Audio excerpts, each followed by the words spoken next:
তমলুকের বর্গ ভীমা মন্দিরের অজানা কাহিনী কি? পূর্ব মেদিনীপুরের তমলুকে রয়েছে বর্গ ভীমা মন্দির, 51 শক্তিপীঠের একটি, যার ইতিহাস শুধু পুরাণে নয়, জড়িয়ে আছে প্রাচীন সমুদ্র সভ্যতার সাথেও।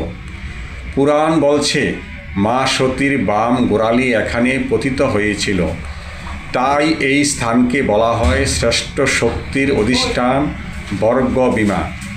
হাজার হাজার বছর আগে যখন তমলুক ছিল বাংলার প্রধান সমুদ্র বন্দর, তাম্রলিপ্ত, তখন নাবিকরা দূর সমুদ্রে যাওয়ার আগে প্রথমে আসতেন বর্গ ভীমার ধারে। তাদের বিশ্বাস ছিল ঝড়, অন্ধকার আর অজানা সমুদ্র পথে তাদের রক্ষা করবে মা ভীমা।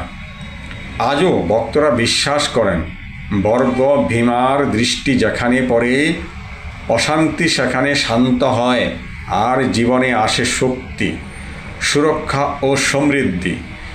বর্গ ভীমা মন্দির শুধু এক শক্তিপীঠ নয়, এটি বাংলার হারিয়ে যাওয়া নাবিক সভ্যতারও জীবন্ত স্মৃতি।